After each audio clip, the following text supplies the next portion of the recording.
This is the reading introduction routine from CKLA. Each reading is introduced by the teacher to the whole group. Think of the introduction as 3 parts.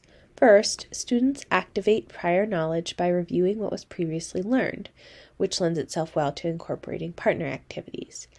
Next, they preview core vocabulary from the text, and if you have many struggling readers or multilingual learners in your class, you may want to incorporate a reading each word syllable by syllable.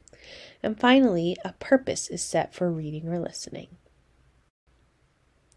Before we read today, let's start by reviewing what we read in the previous chapter. In the previous chapter, we read about knights, castles, and chivalry. We also read about armor. Tell your partner what armor is. Yes, it's a protective suit a knight wore during a battle or jousting match. We learned that knights try to live by a set of rules under which they were expected to serve their lord, as well as protect and honor the church and the weaker members of society. Everyone, this set of expectations was called... Yes, that's right, chivalry. We also read about feudalism during the Middle Ages.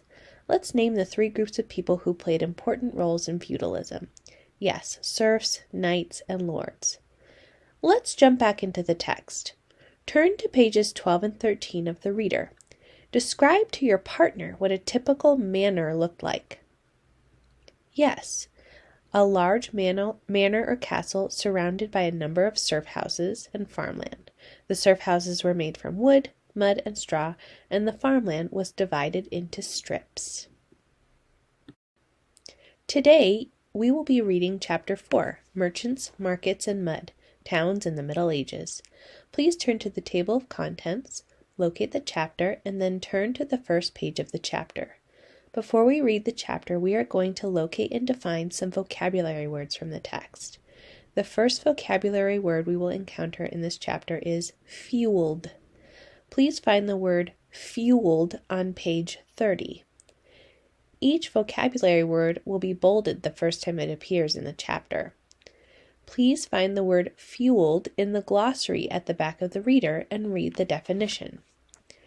Fuel is a verb, meaning to give strength to or cause something to happen. If something has been fueled, it has been given strength or something has caused it to happen. Follow along on activity page 5.1 as we preview the rest of the vocabulary words you will encounter in this chapter. As a strategy for multilingual learners, model and then have students read words syllable by syllable by covering up 1 syllable at a time. Cur, few.